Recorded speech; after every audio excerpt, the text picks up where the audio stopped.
রাসায়নিক বন্ধন মূলত কয় প্রকার?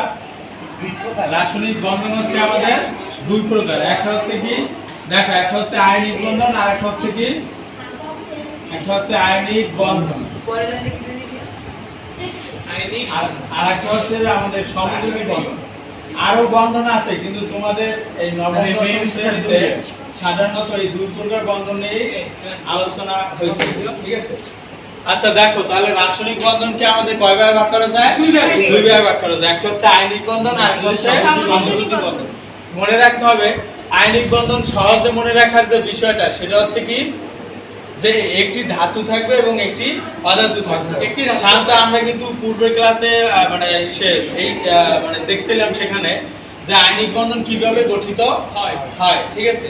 মানে আয়নিক বন্ধন গঠিত হইতে গেলে যে ধাতু এবং অধাতু, আমরা পর্যায় সারণী চ্যাপ্টার করছি না, ধাতু এবং অধাতুর সম্পর্কে কিন্তু সেখানে আলোচনা ছিল। সকল আমযুক্ত মৌল ধাতু আর যেগুলো মনে করো আম ছাড়া যে মৌলগুলো আছে, বিভিন্ন গ্যাসীয় আছে, গ্যাসীয় মৌলগুলো সবই কি অধাতু, ঠিক আছে? তাহলে এখন এই যে আয়নিক বন্ধন যখন হবে তখন একটি হবে ধাতু থাকবে আর একটা কি থাকবে, অধাতু থাকবে। সাধারণত ধাতুরা ইলেকট্রন কি করে? বর্জন করে, ইলেকট্রন বর্জন করে। আর অধাতুরা কি করে? গ্রহণ করে। ধরো আমি যদি এখানে আমি দেখাই, ধরো আমাদের একটা যদি আমরা যৌগের কথা বলি, সোডিয়াম ক্লোরাইড। সোডিয়াম ক্লোরাইডের মধ্যে আছে কি আমাদের সোডিয়াম, মানে এর পারমাণবিক সংখ্যা কত? 11 আর একটা হচ্ছে 12। ক্লোরিনের পারমাণবিক সংখ্যা কত? 17, ঠিক আছে? তাহলে এখন আমরা যদি সোডিয়াম, দেখো সোডিয়াম মৌলের শেষে কিন্তু আম আছে, তাহলে এই মৌলিক ইলেকট্রন বিন্যাস যখন পারবো তখন এটা হবে কি 1s2 2s2 2p6 3s2 1। তাহলে এটার সর্বোচ্চ কক্ষপথ হচ্ছে 3s1। ও কি করবে? এই ওর সর্বোচ্চ কক্ষপথ থেকে এই যে 3s এ একটা ইলেকট্রন আছে ওই ইলেকট্রনটা ও বর্জন করবে। আর এই বর্জন কিন্তু ইলেকট্রনটা আবার গ্রহণ করবে ক্লোরিন। কিভাবে গ্রহণ করে সেটা আমরা দেখব। ক্লোরিনের যখন ইলেকট্রন বিন্যাস করবে তখন হবে 1s2 2s2 2p6 3s2 আর একটা হচ্ছে কি 3p5।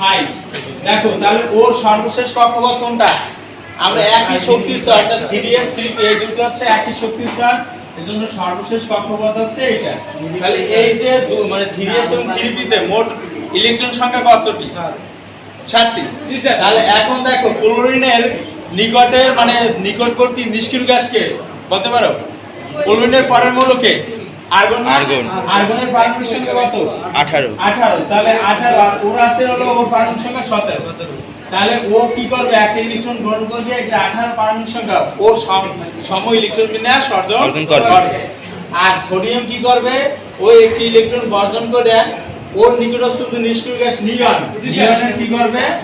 নিয়নের ইলেকট্রন বিন্যাস অর্জন করবে। তাহলে ধাতু যে ইলেকট্রন বর্জন করে সে কিন্তু ধনাত্মক আয়নে পরিণত হবে। কি আয়নে পরিণত হবে? ধনাত্মক আয়নে। অর্থাৎ ও হবে সোডিয়াম প্লাস আয়নে পরিণত হবে, সোডিয়াম প্লাস। আর ক্লোরিন যখন একটা ইলেকট্রন গ্রহণ করবে, ক্লোরিন কি করবে? একটি ইলেকট্রন যখন গ্রহণ করবে তখন ও পরিণত হবে ক্লোরাইড আয়নে। কি আয়নে পরিণত হবে? Chloride ion. অর্থাৎ একটা সোডিয়াম প্লাস আয়ন আর একটা হচ্ছে ক্লোরাইড আয়ন, ঠিক আছে? সোডিয়ামটা প্লাস মানে ধনাত্মক আধান আর এটা হচ্ছে ঋণাত্মক আধান। তো এই দুইটা পরস্পর যখন ইলেকট্রন বর্জন করছে, ওই বর্জনকৃত ইলেকট্রন কে গ্রহণ করছে? এখানে আমরা এইভাবে লিখতে পারি, যেমন সোডিয়াম কি করবে? সোডিয়াম যখন মৌল অবস্থায় ছিল তখন ও ইলেকট্রন যখন বর্জন করবে তখন এরকম হয়, সোডিয়াম প্লাস আয়নে পরিণত হয় আর একটি ইলেকট্রন কি করে? বর্জন করে। এই যে বর্জনকৃত ইলেকট্রনটি, এই বর্জনকৃত ইলেকট্রন ক্লোরিন গ্রহণ করবে। কে গ্রহণ করবে? ক্লোরিন গ্রহণ করে ক্লোরাইড আয়নে পরিণত হবে। কি আয়নে পরিণত হবে? ক্লোরাইড। তাহলে একটা হচ্ছে সোডিয়াম প্লাস আয়ন, একটা হচ্ছে ক্লোরাইড। এরা এই যে দুটি আধান পাইলাম আমরা, পরস্পর ধাতু এবং অধাতু, তারা ইলেকট্রন মানে ধাতু ইলেকট্রন বর্জন করে ধনাত্মক আধানে পরিণত হবে এবং অধাতু ইলেকট্রন গ্রহণ করে ঋণাত্মক আধানে পরিণত হয়। যে স্থির পারস্পরিক স্থির বৈদ্যুতিক আকর্ষণ বল দ্বারা পরস্পর যুক্ত থাকে তাকেই আমরা আয়নিক বন্ধন বলি। আর যে যৌগের সাধারণত আয়নিক বন্ধন থাকে তাদেরকে আমরা আয়নিক যৌগ বলি। তাহলে সোডিয়াম ক্লোরাইড কোন ধরনের যৌগ? আয়নিক যৌগ। এবং এখানে আয়নিক বন্ধন আছে। সোডিয়াম ক্লোরাইডের মধ্যে কি বন্ধন আছে? আয়নিক বন্ধন। আর আমি একটু সংক্ষেপে সমযোজী বন্ধন সম্পর্কে বলি। আচ্ছা, সমযোজী বন্ধন আছে পরস্পর এরা ইলেকট্রন কি করবে, শেয়ার করবে। দুজনেরই দুটি অধাতু হবে এবং এদের মধ্যে ইলেকট্রনের ঘাটতি থাকবে। মানে আমাদের যে সবসময় আমরা বলছি কিন্তু পৃথিবীর সকল মৌলই নিষ্ক্রিয় গ্যাস বাদে পৃথিবীর সকল মৌলই কিন্তু নিষ্ক্রিয় গ্যাসের সম ইলেকট্রন বিন্যাস অর্জন করতে চায়। বা একই মানে প্রত্যেকটা মৌল তার নিজ নিজ নিকটস্থ যে নিষ্ক্রিয় গ্যাস আছে তার ইলেকট্রন বিন্যাস অর্জন করতে চায়।